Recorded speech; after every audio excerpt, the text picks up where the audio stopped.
নিজেরা কি করবে? এক অন্নপূর্ণা যোজনা করতে গিয়ে লেজে গোবরে হয়ে যাচ্ছে। এই গভর্নমেন্ট আসলে এখন ওই 3 মাসের পরেও বলছি, এটা 6 মাস এটা টিকতো না যদি কেন্দ্রে যদি ওরা না থাকতো। আর কেন্দ্রে যখনই নড়বড় হবে এটা দেখবেন তার আগেই পালিয়েছে। আর অন্নপূর্ণা যোজনাও তো ঠিকমতো দিতে পারছে না। এরা কাজ যেটুকু করতে যাচ্ছে সেটুকুর মধ্যে নানান রকমের ত্রুটি বিচ্যুতি। দেখুন, আমরা বরাবর লড়াই করেছি সামাজিক ন্যায়ের জন্যে। আপনারা লক্ষ্য করেছেন যে 2024 সালে কংগ্রেসের যে লোকসভার ইশতেহার, সেখানে তাদের ইশতেহারের নামটাই করেছে ন্যায়পত্র। এবং আপনারা যদি ইশতেহারটা দেখেন তাহলে দেখবেন যে সেটা আসলে একটা সামাজিক ন্যায়ের ঘোষণা। সেই ঘোষণাতে তারা বলেছে এই যে দলিত, মুসলমান, আদিবাসী, পিছড়ে বর্গ যারা আছেন তাদের সমাজের এই যে চাকরি, শিক্ষা এবং সামাজিকভাবে তাদের উপর যে নিপীড়ন, সেইখান থেকে আস্তে আস্তে উপরের দিকে তুলে নেওয়া।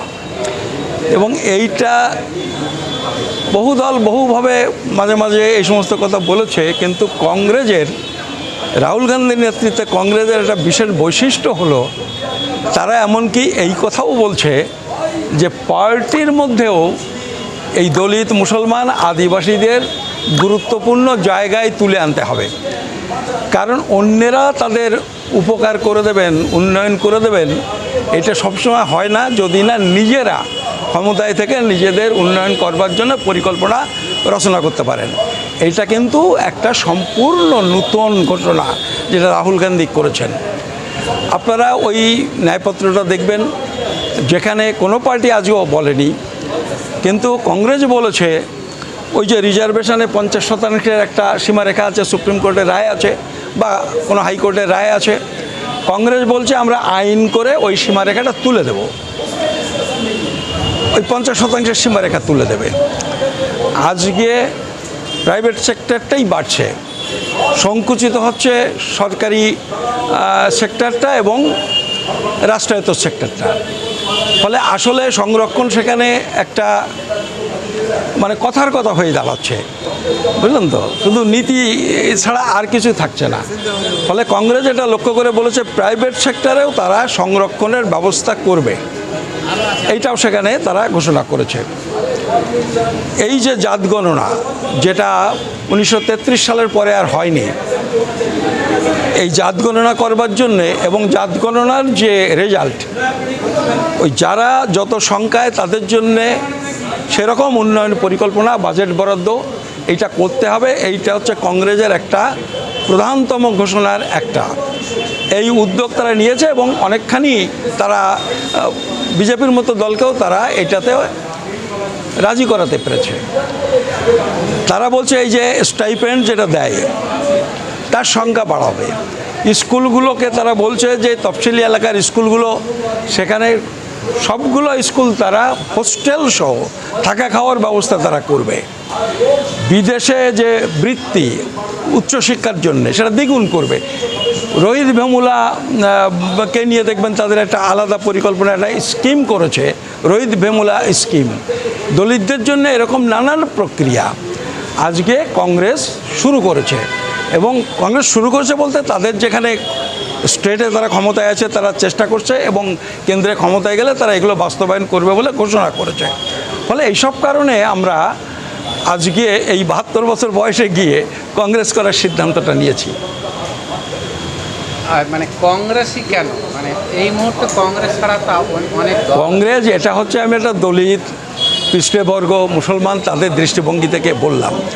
কিন্তু আপনারা অনেকেই একমত হবেন, সবাই যদি একমত নাও হন, আজকে গোটা দেশে যে একটা পরিস্থিতি, সেখানে বিজেপি নামক দলটা তারা মানুষের মধ্যে কেবল কিভাবে বিভিন্ন অংশের মানুষের মধ্যে ধর্ম প্রশ্নে, ভাষা প্রশ্নে, বর্ণ প্রশ্নে, নানান প্রশ্নে, অঞ্চলগত প্রশ্নে একটা বিরোধ তৈরি করে, মানে নিজেদের দেশের নাগরিকদের মধ্যে বিরোধ তৈরি করে একটা অংশকে নিজেদের দলের কাছাকাছি রেখে রাজনীতি করছে।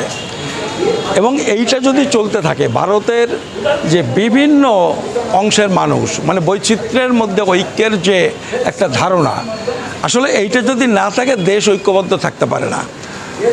ফলে এইটা বিজেপি যা শুরু করেছে, যারা দেশ নিয়ে গভীরভাবে চিন্তা করেন তাদের মধ্যে বোধহয় একটা আশঙ্কাও তৈরি হয়েছে, অন্তত আমার মধ্যে তো হয়েছে। এরকম চলতে থাকলে দেশটাও ঐক্যবদ্ধ রাখা খুব মুশকিল হয়ে যাবে। কারণ আম্বেদকরের কথা যদি বলেন, দেখবেন আম্বেদকর বলেছে প্রত্যেকটা দেশের সংখ্যালঘুরা হচ্ছে বিস্ফোরক শক্তি। তারা যদি বিস্ফোরণ ঘটায় তো একেবারে বেসিক জায়গাটাই উড়ে যেতে পারে। ফলে সবাইকে নিয়ে সবার উন্নয়ন, সবাইকে কাছে টানা, ঐক্যবদ্ধ রাখা, এইটা বিজেপি ক্ষমতা থেকে যদি না হটানো যায় বিজেপিকে, তাহলে এটা সম্ভব হবে না। ফলে সেটা করতে গেলে কংগ্রেস ছাড়া বিকল্প নেই। এটাও আমাদের আজকে কংগ্রেসে জয়েন করার এক প্রধানতম কারণ এটা। এই 72 বছরে যখন কংগ্রেসে জয়েন করলেন, কি নেতা মন্ত্রী হওয়ার জন্য? নেতা মন্ত্রী হওয়ার জন্য বিশেষ বার্তা দিতে? আপনি মানে আপনি তো আমাকে অনেক দিন ধরে চেনেন। আমার মনে হয় যে সমস্ত রাজনৈতিক দল গত 20 বছর ধরে নেতা মন্ত্রী তৈরি করছে, কোনো একটা পার্টির সাথে যদি আমি যোগাযোগ করতাম, তারা আমার সাথে অনেকে যোগাযোগ করেছে, কিন্তু আমি যেহেতু আমাদের নীতিগত প্রশ্নে তারা একমত হয়নি বলে আমি কোনো পার্টিতে যাইনি। এবং আজও কংগ্রেসে আমি গেলাম, কংগ্রেসে আজকে এখানে কয় % ভোট পায়। ফলে নেতা মন্ত্রী হওয়ার জন্য কেউ এই মুহূর্তে কংগ্রেসে জয়েন করে না। ফলে কংগ্রেসে জয়েন করেছে নেতা মন্ত্রী হওয়ার জন্য নয়, আমাদের যে নীতি, আমাদের লক্ষ্য, উদ্দেশ্য, কর্মসূচির সাথে মোটামুটিভাবে একটা সামঞ্জস্য আছে বলেই আমরা কংগ্রেসে যোগদান করার সিদ্ধান্ত নিয়েছে। এবং আমাদের মনে হচ্ছে যে নেতৃত্বেরও একটা প্রশ্ন থাকে, সেখানে রাহুল গান্ধী এমন একজন নেতা যেটা এই কাজগুলো করা পৃষ্ঠবর্গের জন্য, দলিতদের জন্য, মাইনরিটিসদের জন্য অনেকখানি পরিসরও পাওয়া যাবে বলে আমাদের বিশ্বাস। সুধীরবাবু, 29 সালের দিকে লোকসভা নির্বাচনে কংগ্রেস কি কেন্দ্রে ফিরবে, আপনি কি মনে করেন? আমি তো মনে করি 29 সালের নির্বাচনে কংগ্রেসই কেন্দ্রের ক্ষমতায় আসবে, এর মধ্যে আমার কোনো দ্বিধাদ্বন্দ্ব নেই। এবং সেটার আমি আজকে বলছি তা না, আজকে তো অনেকেই চারিদিকে দেখে বুঝতে পারছেন। আমি এটা 2 বছর আগে থাকতেই, মানে ওই 24 নির্বাচনের পর থেকেই আমি বলেছি এটাই বিজেপির শেষ রাজত্বকাল। ফলে আমার এই ব্যাপারে কোনো সন্দেহ নেই। আচ্ছা, এই বাংলায় যারা রাজত্ব করছে এরা দেখছি কখনো লক্ষ্মীর ভাণ্ডার, কখনো এ ভাতা সে ভাতা এই নিয়ে পড়ে আছে, আপনি কি বলবেন? লক্ষ্মী ভাণ্ডার নিয়ে পড়ে আছে কোথায়? এরা লক্ষ্মী ভাণ্ডার, অন্নপূর্ণা যোজনাও তো ঠিকমতো দিতে পারছে না। এরা কাজ যেটুকু করতে যাচ্ছে সেটুকুর মধ্যে নানান রকমের ত্রুটি বিচ্যুতি। এরা তো করছে আগের জমানায় কি হয়েছে হয়নি এইটা নিয়েই পড়ে আছে। তারা নিজেরা কি করছে, তারা তো ওই পেছনের সেই কাদা খোঁচাখুচি করে নিয়েই এরা ব্যস্ত। নিজেরা কি করবে? এক অন্নপূর্ণা যোজনা করতে গিয়ে লেজে গোবরে হয়ে যাচ্ছে, বুঝলেন তো?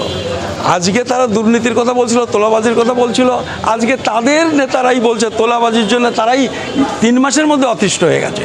ফলে এই গভর্নমেন্টকে নিয়ে, এই গভর্নমেন্ট আসলে এখন ওই 3 মাসের পরেও বলছি এটা 6 মাস এরা টিকতো না যদি কেন্দ্রে ওরা না থাকতো।